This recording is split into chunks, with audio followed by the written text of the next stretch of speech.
परम पूज्य श्री साहेब जी, मंगलमय पूजनीय संत समाज,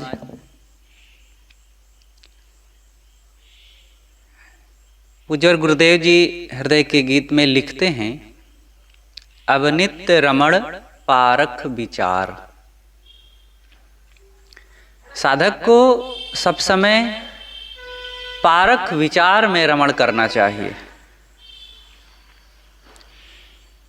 पारख का मतलब जो श्रेष्ठ, जो सबसे अलग, खरा और परीक्षण के पश्चात जो अंतिम सत्य ठहरे, वो पारख है। वैसे सामान्य अर्थ जो शब्दकोशों में बताया गया है वह है परीक्षण, खोजबीन करना,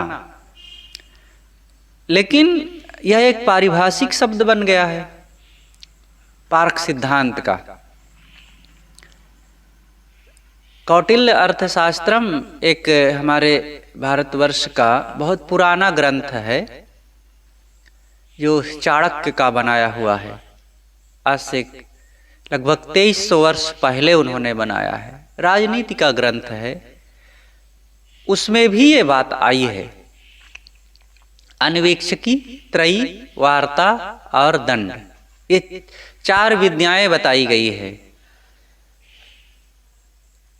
और इन चारों में सबसे पहले बताया गया अन्वेक्षकी, अन्वीक्षण करना, खोज करना, किसी चीज की जानकारी लेना, गहराई से उसका अनुसंधान करके पता लगाना, ये अन्वेक्षकी विद्या है। और वही अन्वेक्षकी विद्या को सरल शब्द में पारख कहा गया। हिंदी में अन्वीक्षण करना ये संस्कृत शब्द है, और आम भाषा में भी पारख का अर्थ व्यक्त किया जाता है, परख।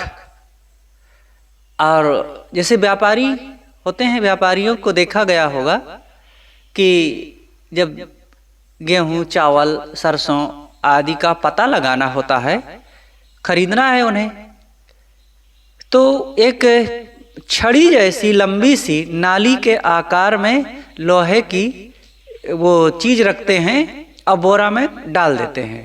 उसमें धार बनी होती है, तो ऐसा वो होता है कि बोरा कटता फटता भी नहीं है, और वो बोरे के अंदर घुस करके एक पसर अनाज उसमें से निकाल लाता है, और इससे पूरे बोरे में कैसा अनाज भरा है इसका पता चल जाता है।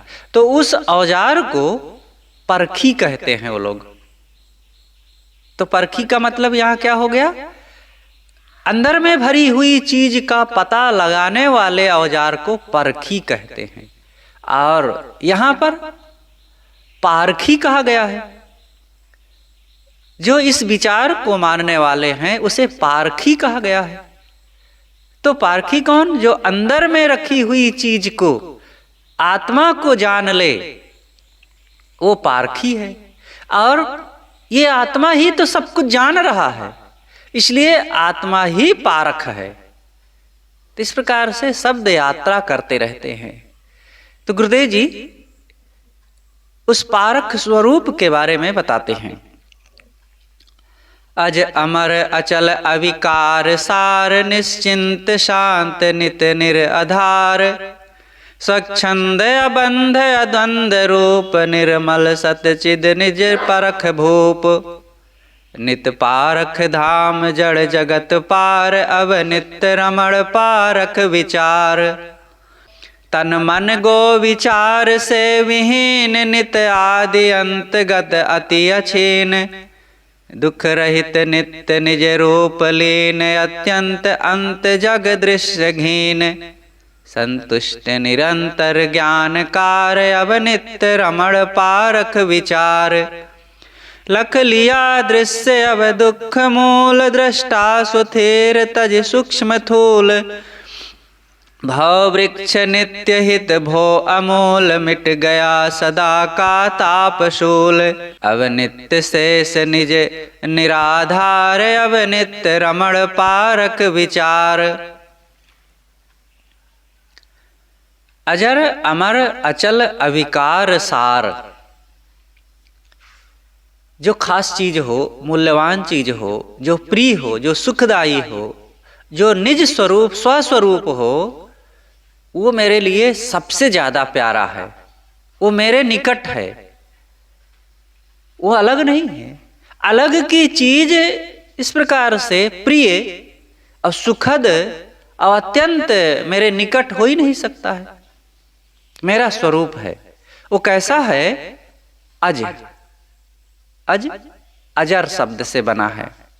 अज कहते हैं जो नित्य रहे, जो जीर्ण ना हो, जो क्षीण ना हो और जो पुराना ना हो, उसे अज कहते हैं।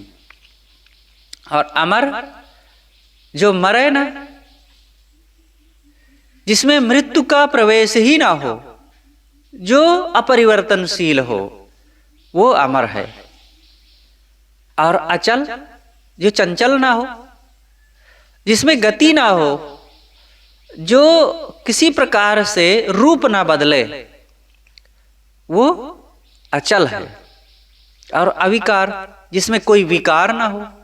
संसारी चीजों में परिवर्तन होता है, वो सब विकारी हैं। लेकिन जो अविकार है, विकार रहित है, उसके लिए यहां कहा गया है। और सार और असार दो चीज होते हैं। तो सार क्या है? जो सदैव मेरे साथ रहे और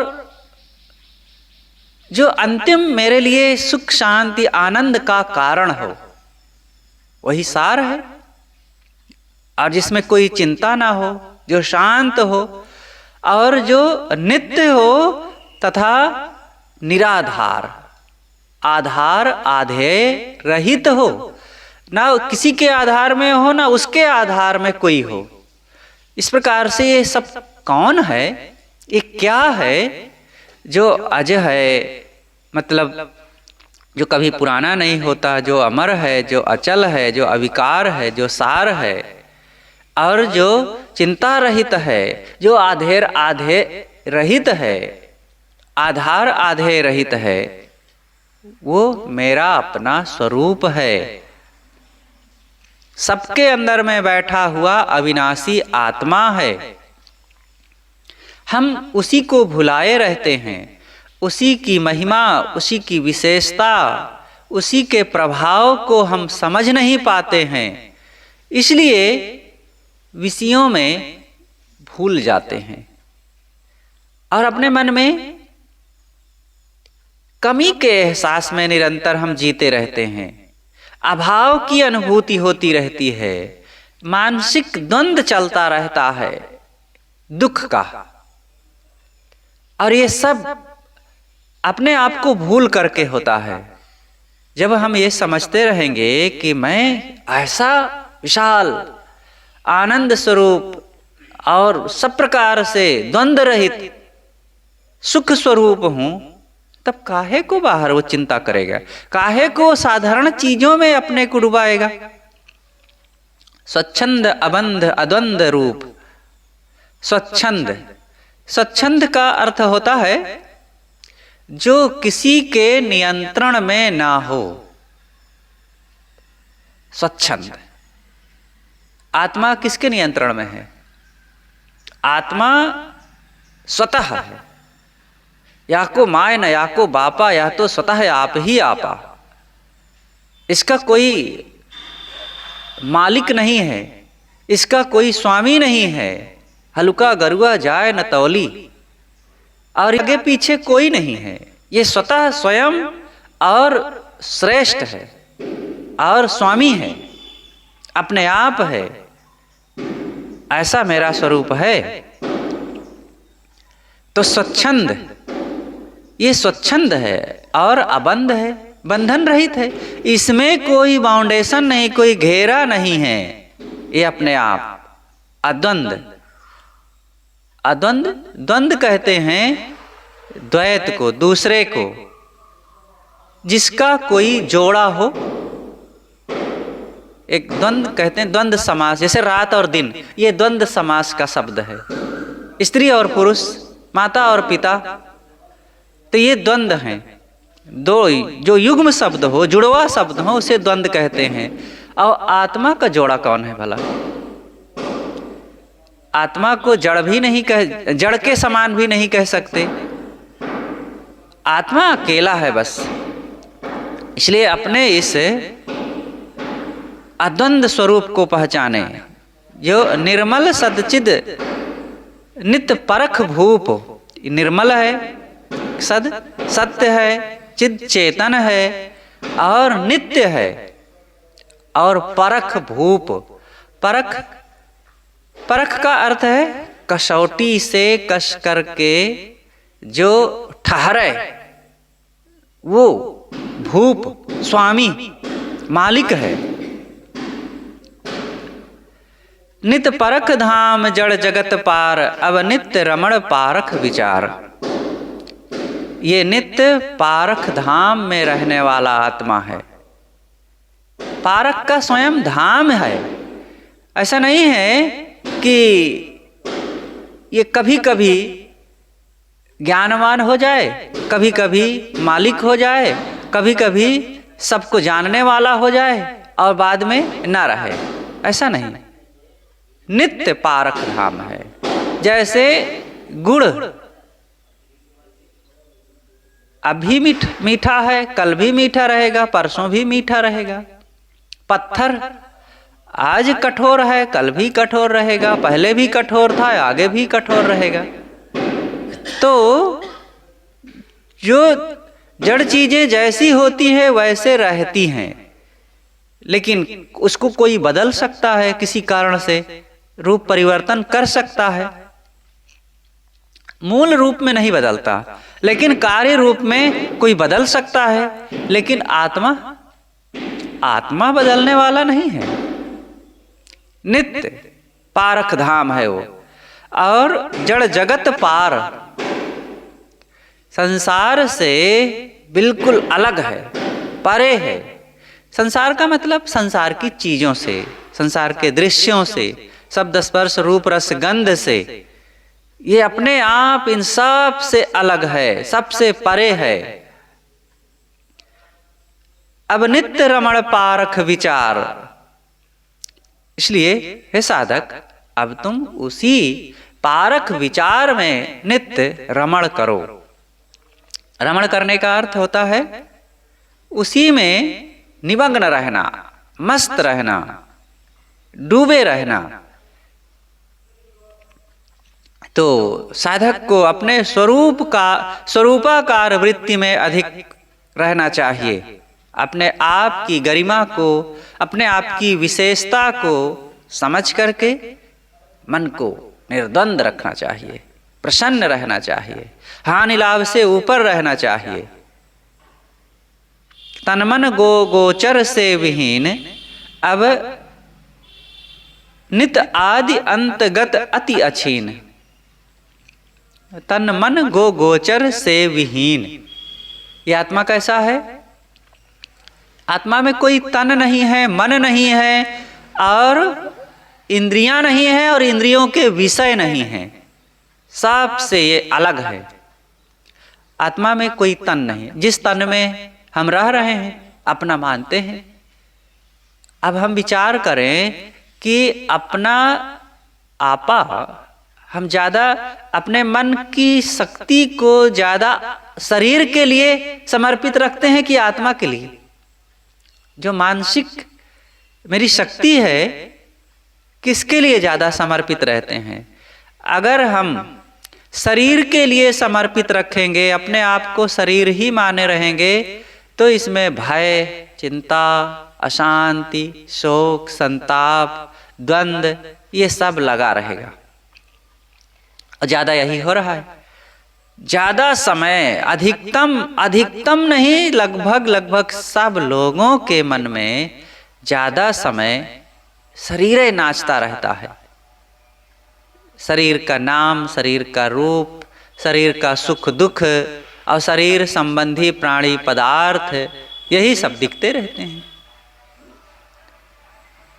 तो शरीर से ऊपर अपने को माने और उस अपने स्वरूप में ज्यादा रहने के लिए प्रयास करना चाहिए।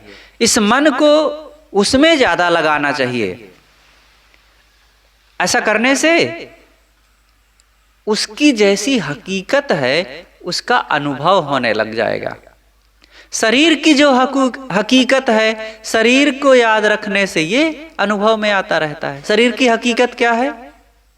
दुख, क्षणभंगुरता, परिवर्तनशीलता, अभाव की खटक, पीड़ा, यही सबका अनुभव हम करते हैं, क्योंकि शरीर ऐसा ही है।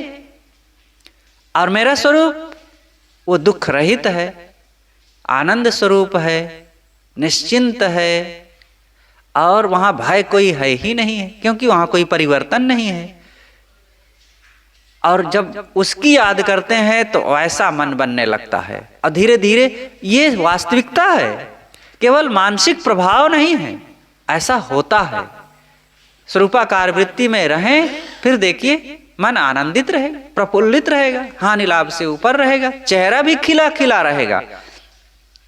आत्मा का प्रभाव शरीर पर आता है, आपके पैरों में स्फूर्ति बनी रहेगी, वाणी में प्रसन्नता रहेगी, चेहरे में एक आभा झलकता रहेगा।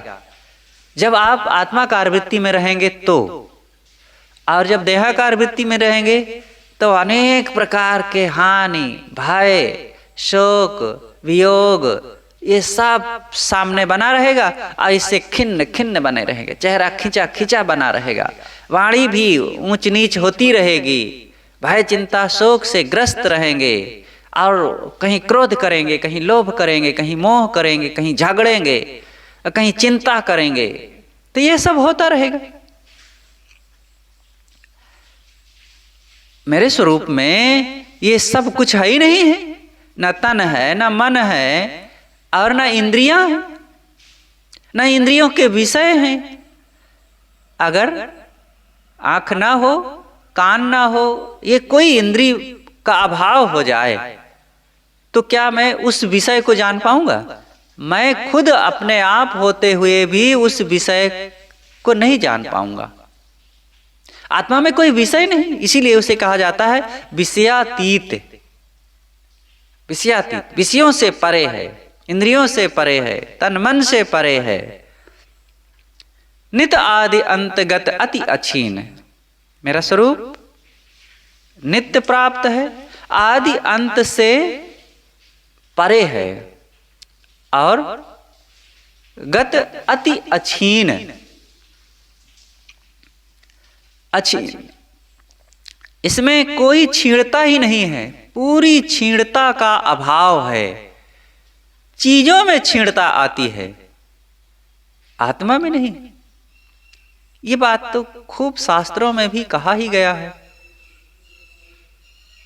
जगह जगह आत्मा की विशेषता जो है, ऋषियों ने, साधकों ने, संतों ने, बुद्ध महावीर, सदगुरु कबीर, इन सभी महापुरुषों ने कहा, आखिर यही की तो साधना वे किए हैं। यही जीवन का और इस संसार का एक अनुभूत सत्य है, अंतिम सच्चाई है। इस अंतिम सच्चाई के बारे में ज्यादा लोग समझने का प्रयास नहीं करते। ये जड़ से अलग चेतन है, और रात दिन जड़ के अन्वेषण में लगा रहता है। कैसा उल्टा हो रहा है ना? जो खुद चेतन है वो रात दिन जड़ के खोजबीन, परख, देख, समझ में लगा रहता है। जैसे खुद पुरुष है लेकिन रात दिन मन स्त्री में लगाए रखता है विषयी आदमी, अपने पुरुषत्व की याद नहीं करता है। खुद स्त्री है लेकिन वो उसके चिंतन में विषयाकार वृत्ति होने से पुरुष बना रहता है, रात दिन पुरुष के लिए सोचती रहती है। ऐसे ही ये माया और दृश्यों का ऐसा प्रभाव है कि खुद चेतन होते हुए ये जड़ के बारे में रात दिन लगा रहता है।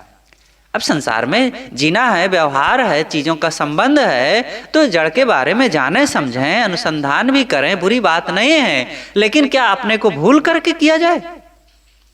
चाहे जितना बाहर हम विज्ञान के क्षेत्र में आगे बढ़ जाएं और खूब धरती से चांद में चले जाएं, मंगल पर चले जाएं और किसी ग्रह में चले जाएं तो क्या हो गया?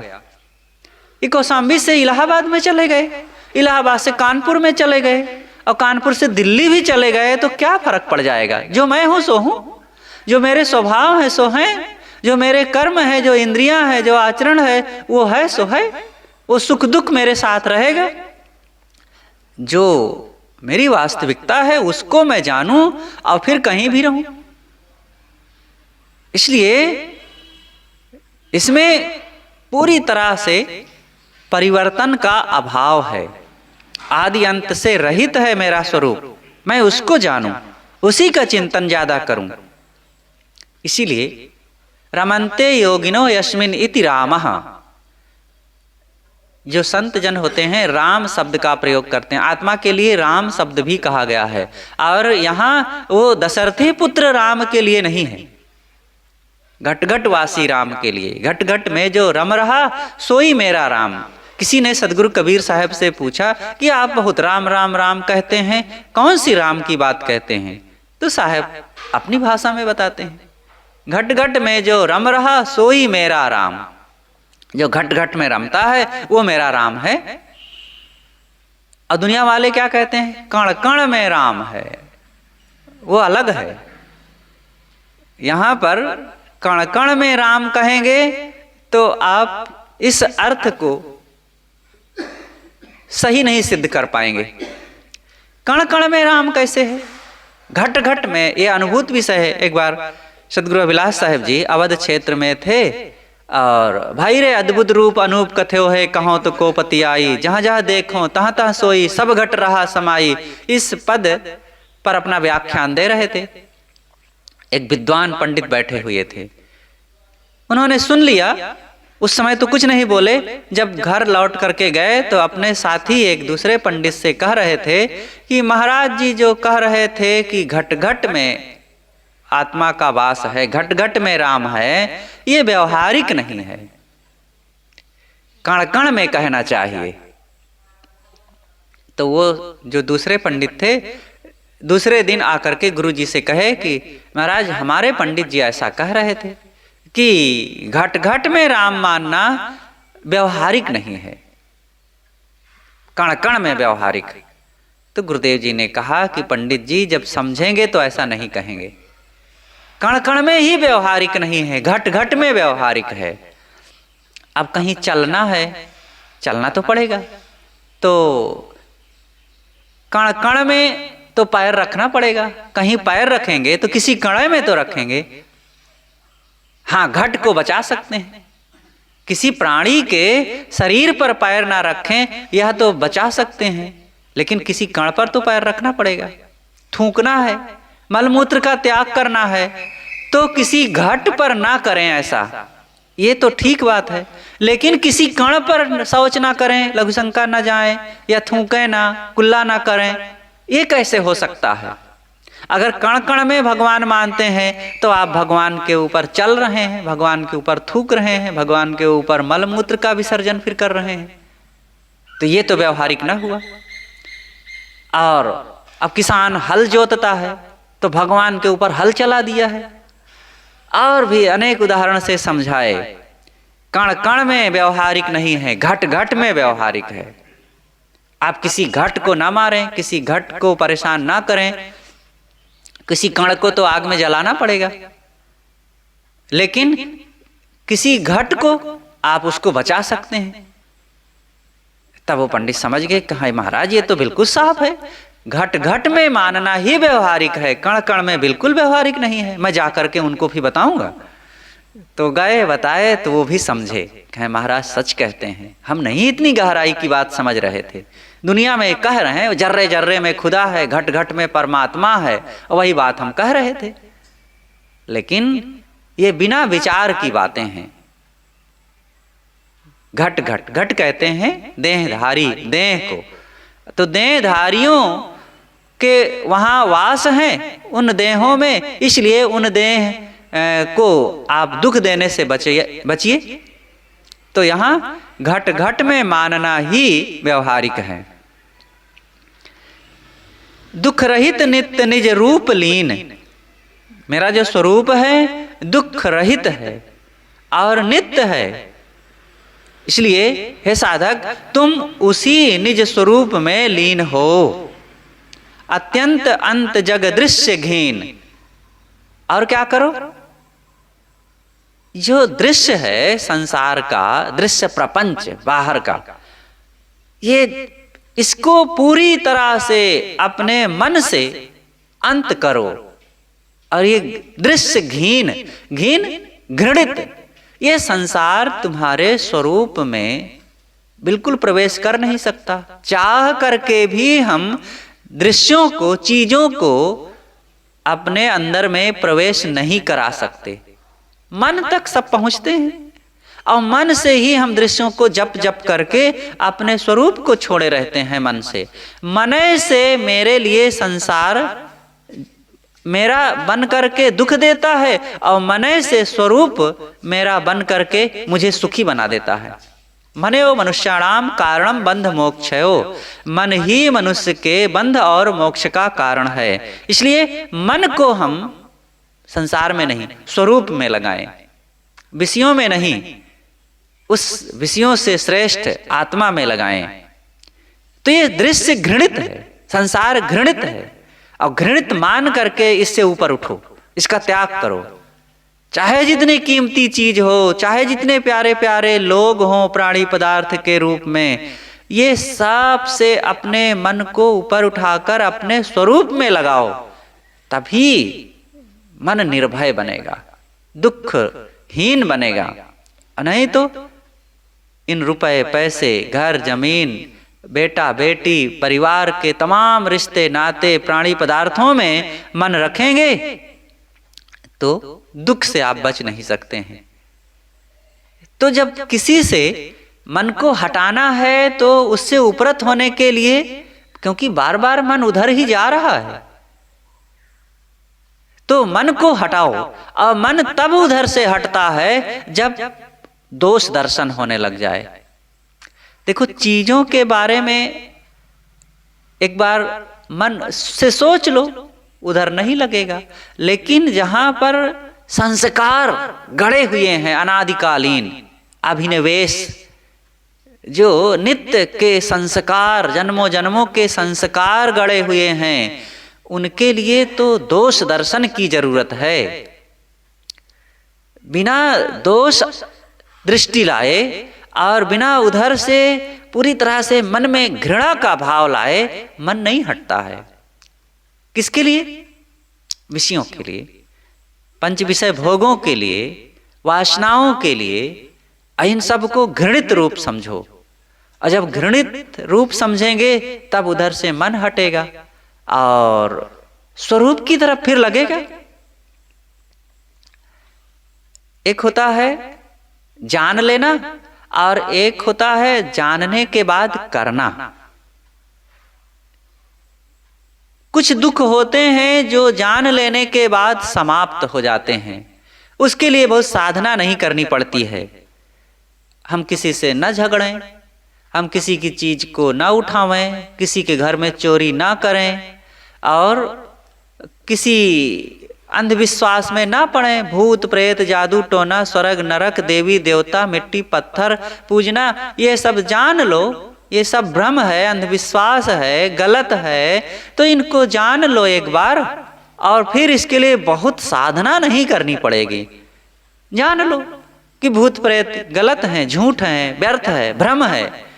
जान लो देवी देवता कहीं कुछ नहीं है, मिट्टी पत्थर पूजने से कुछ नहीं होता है, ये गंगा यमुना में नहाने से कुछ नहीं मिलना जुलना है। जान लो एक बार, इसका दुख समाप्त हो जाएगा।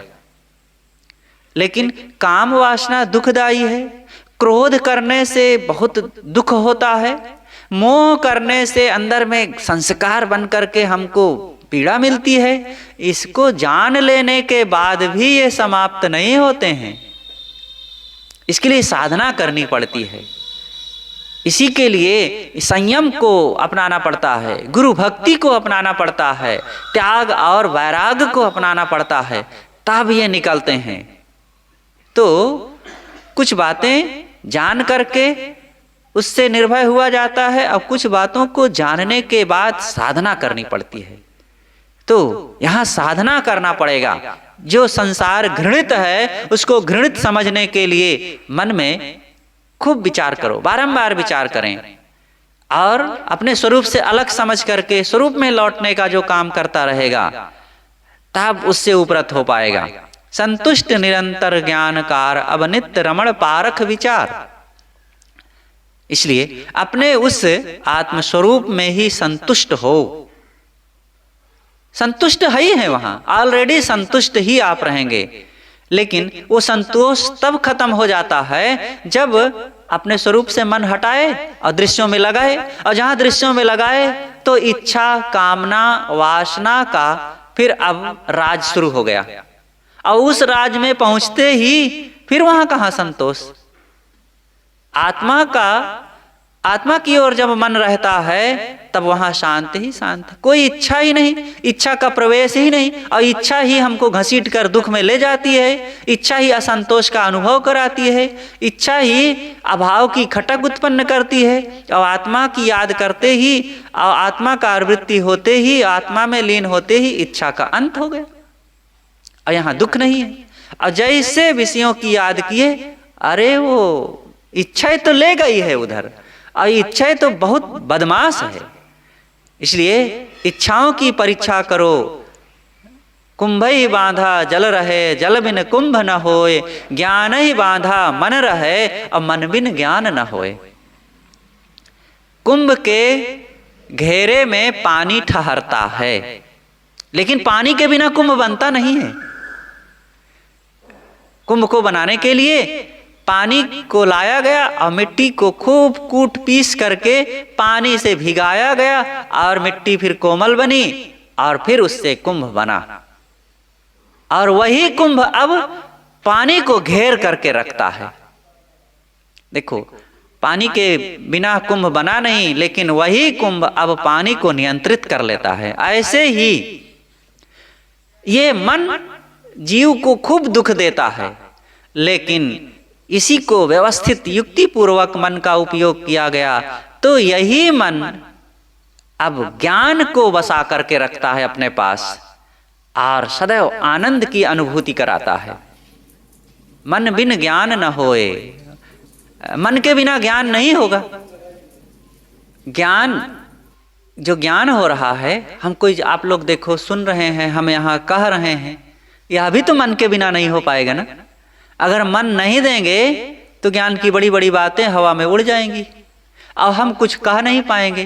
तो मन से ही सब किया जा रहा है, तो मन का महत्व तो है। लेकिन इसी मन को अब दृश्यों में लगा दें, विषयों में लगा दें, तो फिर वहीं से चिंता शुरू हो जाएगी, अज्ञान शुरू हो जाएगा, दुख शुरू हो जाएगा। इसी मन को ज्ञान की तरफ लगाए रहें, आत्मा की तरफ लगाए रहें, स्वरूप की तरफ लगाए रहें, तो निर्भयता रहेगी, प्रसन्नता रहेगी, ज्ञान का लाभ मिलता रहेगा। ज्ञान का लाभ किसको मिलता है? ज्ञान किसको हो गया है? ज्ञान के लक्षण क्या हैं? ज्ञान का लक्षण है कि दुख से दूर रहना, दुखी ना होना। इसीलिए गुरुदेव जी ने कहा है एक जगह कि जो दुखी नहीं होता है वह ध्यान करता है।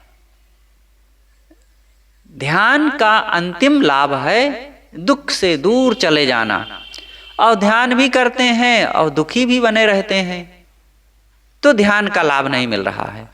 हाँ, अब करते करते धीरे धीरे अभ्यास जब हो जाता है तो फिर उसका लाभ शुरू होता है। जितना जितना मन समर्पित करता है, जितना जितना मन को सुनियोजित करता है, उतना उतना लाभ मिलता है। लेकिन अंतिम ध्यान का फल है दुख से ऊपर उठ जाना, दुख विहीन जीवन हो जाना। ये ध्यान का अंतिम लाभ है। लख लिया दृश्य अब दुख मूल, दृष्टा सुधीर तज सूक्ष्म थूल। साधक अब पूरी तरह से संसार को समझ लिया कि ये विषयों को याद करना, विषयों को जपते रहना, यही दुखों का मूल है।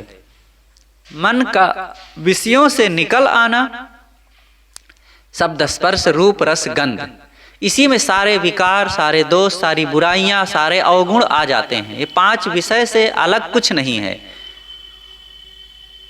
इन्हीं पांचों विषयों में जब जब हम मन को आसक्त करते हैं तो कहीं काम उत्पन्न होता है, कहीं क्रोध, कहीं लोभ, कहीं मोह, कहीं ईर्षा, छल कपट, सारे दोष, सारी बुराइयां, सारे अवगुण आते हैं। तो अब हम इन सब को दुख का मूल समझ लिए हैं, इसलिए अब अपने मन को हम इधर से हटाएंगे। दृष्टा सुधीर तजी सूक्ष्म थूल। दृष्टा जो मेरा अपना स्वरूप है, अब वो पूरी तरह से स्थिर होना है। मन को दृष्टा में लगा करके स्थिर करना है। अतजी सूक्ष्म थूल, सूक्ष्म और स्थूल जो भी विषय हैं, जो भी भोग हैं, अब उधर से अपने मन को हम समेटेंगे। कुछ स्थूल है, कुछ सूक्ष्म है। स्थूल यह है कि ये घर, धन, प्राणी पदार्थ, इन सब की वासना, इन सब का लोभ मोह। और सूक्ष्म क्या है? सूक्ष्म मन में बसे हुए कुअध्यास, कुसंस्कार, कुभावनाएं, कुवासनाएं, ये सब सूक्ष्म है। तो इन दोनों से मन को ऊपर उठाओ, तब काम बनेगा, तब मन निर्भय होगा, तब दुख दूर होगा। भाव वृक्ष नित्य हित भो अमूल, मिट गया सदा का ताप सूल। भाव वृक्ष, सदगुरु कबीर ने कहा है कि बुझ बुझ पंडित बिरवा न होए, आधे बसे पुरुष आधे बसे जोए। बिरवा एक सकल संसारा, स्वर्ग शीस जर गई पतारा। साहब ने कहा कि एक बिरवा है और वो जो है बड़ा विशाल है, बहुत दूर तक फैला हुआ है। स्वर्ग शीस जर गई पतारा, उसका तना, उसका जो ऊपरी हिस्सा, डाली, पत्ती, पल्लव, ये स्वर्ग तक फैली है और जड़ पाताल तक पहुंच गई है। लेकिन इसको क्या करना है? बुझ बुझ पंडित बिरवा न होए। हे पंडित जी, ऐसा तुम जीवन को जियो, ऐसा कुछ सोचो कि ये बिरवा समाप्त हो जाए। ये बिरवा दुखदाई है। बिरवा एक सकल संसारा, स्वर्ग शीस जर गई पतारा। फिर और लंबा विस्तार है। तो ये कौन सा बिरवा है? ये जन्म मरण का बिरवा है, भाव बंधनों का बिरवा है। और इसी को सो बिरवा पलुहा मन जाई, पुण्य संपत्ति पति को धावे, सो बिरवा संसार ले आवे। और रात दिन इसी को हम पलुहाते हैं। पलुहाना मतलब गाय को पलुहाया जाता है। जो पलुहाने का मतलब क्या मिलता है? उससे दूध मिलता है। तो गाय से तो दूध मिलेगा, और अब बैल को पलुहाएंगे तो क्या मिलेगा? इसी प्रकार ये संसार को हम पलुहाते हैं, संसार को हम अपने अंदर बसाते हैं। इससे क्या मिलेगा? इससे भाव का दुख मिलता है, पीड़ा, शोक, संताप, अशांति, तनाव, टेंशन, यही सब मिलेगा। अरे भाई, इस सद्बुद्धि को, सद्वृत्ति को पलुहाओ। मतलब इसको पलुहाने का तरीका यह है कि नैराश्य भाव विषयों से लाओ, स्वरूप की तरफ ले चलो। ये स्वरूप की तरफ उन्मुख होना। और जब ऐसा करेंगे तो अपने आप मन शांत, प्रसन्न, निर्भयता और बंधन रहित स्थिति आएगी। लेकिन हम इच्छाओं, कामनाओं, वासनाओं को हरा भरा बनाते हैं और इसी को खूब सींचते हैं, इसी को ताजा करते हैं। सुबह से उठे और क्या शुरू हुआ? बुझ बुझ पंडित मन चितलाए, कबहीं भरली बहे कबहीं सुखाए। ये तुरंत, ये ऐसा मन है कि सुबह से व्यक्ति उठा और अगर सावधान न रहा तो उठते ही सबसे पहले तंबाकू घिसता है, उठते ही अमुक की शिकायत, कटु बोलना, गाली देना, विषयों की याद करना शुरू हो गया। भावबंधन को पलुहाना, भावबंधन को हरा भरा करना। लेकिन नहीं, अब ऐसा ना करें। इसको अब तोड़ें, इसको अब नष्ट करें। भाववृक्ष नित्य हित भो अमूल। अमूल, अमूल का अर्थ होता है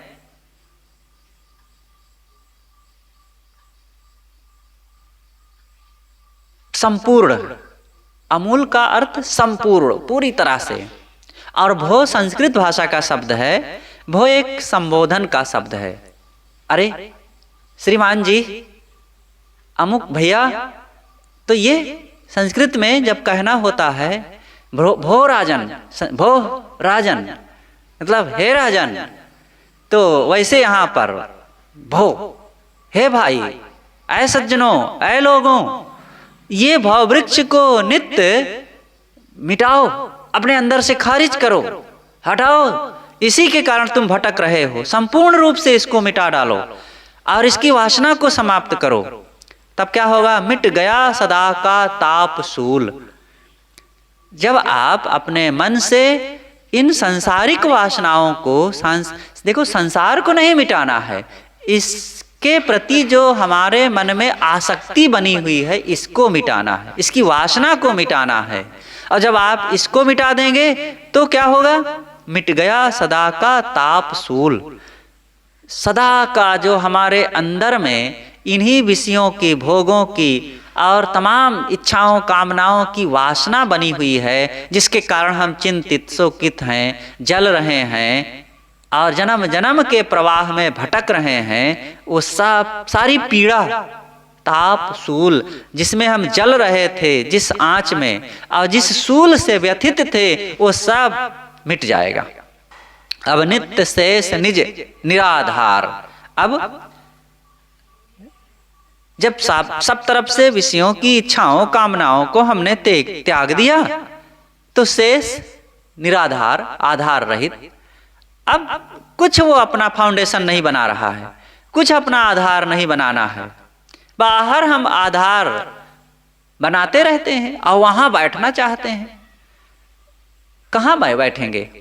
कहीं भगवान की गद्दी पर, कहीं देवी देवता की गद्दी पर, तो कहीं विषयों की, भोगों की गद्दी पर बैठना चाहते हैं। अरे वो गद्दी कोनो काम नहीं आएगी। स्वरूप की गद्दी में बैठो। ये ऐसी गद्दी है कि कभी छीण होनी ही नहीं है।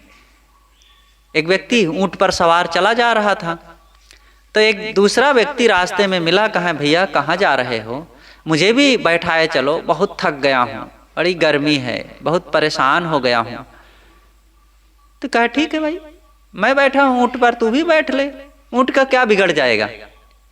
तो ऊंट को बैठा दिया, कहे बैठ लो पीछे। तो जब ऊंट बैठता है तो आप लोगों ने देखा होगा पिछला पैर ऐसा मोड़ता है कि वो बढ़िया सीट जैसे बन जाती है, और अगला पैर को आगे की तरफ मोड़ता है तो उधर सीट जैसे बन जाती है। तो पीछे जहां पैरों को मोड़ा तो बढ़िया बन गया कुर्सीदार। तो उसी में बैठ, सोचा कि इसमें बैठना ज्यादा अच्छा रहेगा, तो उसी पर बैठ लिया। तो आगे सवार ऊंट पर जो व्यक्ति था उसने इससे पूछा कि बैठ लिए? कहा हाँ बैठ लिया। तो जैसे खड़ा किया ऊंट को और सीट गायब, क्योंकि अब पैर सीधा हो गया। तो कहते भैया भैया मैं तो नीचे गिर गया। कह रहे कैसे बैठे थे? कहा जिस सीट पर बैठा था वो सीटें ही गायब हो गई। तो फिर ऊंट को बैठाया, कह बैठो, तो फिर बैठ लिया वहीं। बढ़िया देखा कि हाँ अब की बार तो सीट है, और जैसे ही खड़ा किया ऊंट को फिर सीट गायब। ऐसे ही हम जिस सीट पर बैठते हैं वही गायब हो जाती है। किस सीट पर बैठना चाहेंगे? ये बेटा बेटी किस सीट पर बैठेंगे? ये आपके साथ देंगे? ये भोगों में सुख मिलेगा। बड़ा सुख का अरमान बनाए थे कि ये मुझे तृप्ति देंगे, ये मुझे खुश कर देंगे, ये मुझे आनंद दे देंगे, यहाँ पर कृतार्थता मिल जाएगी। कहीं मिली आज तक? जिन भोगों में बैठना चाहे, परम आनंद की अनुभूति करना चाहे, वहाँ स्थिरता मिली। और जिस भगवान की सीट पर बैठना चाहते हो वह भी सीट गायब हो जाती है। जो पेट फाड़ जो देखिए रे भाई आ ही करेज ना आता, उस भगवान का ऑपरेशन करते हैं जब, तो भगवान का पता ही नहीं चलता है कहाँ है। जब किसी का ऑपरेशन करो तो उसमें अतड़ी मिलती है, नसें मिलती हैं, ब्लड मिलता है, और फिर वहाँ ठीक किया जाता है। और भगवान जो पूरी दुनिया में जिसकी चर्चा है, और जब उसका वैचारिक रूप से ऑपरेशन किया गया तो पता ही नहीं चलता कहाँ है भगवान, कुछ नहीं। वो सीट है ही नहीं, केवल जुबान से चलती है। और ओंठ के भोजन और चबैना से, हवाई चबैना और भोजन से कहीं पेट भरेगा? इसीलिए सदगुरु ने कहा है, पंडित बात बदय से झूठा, राम के कहे जगत गति पावे, खाण कहे मुख मीठा। अरे पंडित जी, तुम जो बहुत बड़ा संकल्प ये लोगों के सामने सुना रहे हो और प्रतिज्ञा करके बता रहे हो कि ये बात है, ये बात है, ये झूठ है, कुछ नहीं है। केवल नाम कहने से नहीं होगा। नाम जिसका है उस बात को समझो, उसमें ठहरो, उसको प्राप्त करो, तब काम बनेगा। तो सदगुरु कहते हैं कि वो मूल जो है उसको पकड़ो, और मूल को ना पकड़ने से वो सब खत्म हो जाएगा। आधार, आधार आत्मा ही सबका आधार है। शरीर भाव से, जैसे शरीर समाप्त, तो स्वरूप भाव में आधार आधे रहित है। शरीर से सारे ज्ञान विज्ञान का सृजक आत्मा ही तो है, सारे ग्रंथों का रचयिता, सारे मशीनों का निर्माता, और सारे भौतिक ऐश्वर्य धरती से लेकर आसमान तक ग्रह नक्षत्रों की निरख परख करने वाला कौन है? भगवान है कि जीव है? इन मशीनों को कौन बनाया? इस मकान को किसने बनाया? इन नदियों का अन्वेषण किसने किया? समुद्र की तलहटी में जाकर के रत्नों की खोज किसने किया? हवाई जहाज किसने बनाया? और तमाम इन बातों का अनुसंधान किसने किया? ये चारों तरफ ट्रेनों में लद लद करके जो अनाज जा रहा है और पूरी दुनिया खा रही है, उन अनाजों को किसने पैदा किया? मनुष्य ने, किसानों ने। सारा काम ये जीव करता है और श्रेय भगवान को जाता है। कहाँ है भगवान? उसने क्या किया है?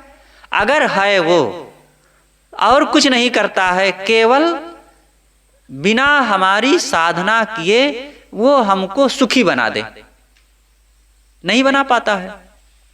कहते हैं भगवान सर्व समर्थ है, वो सूरज में कमल और कमल पर सूरज खिला सकता है।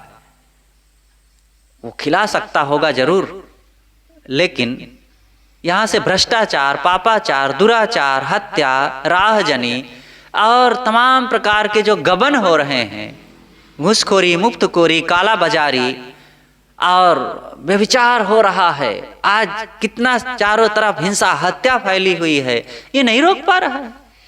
त्राही त्राही मचा हुआ है घर घर में।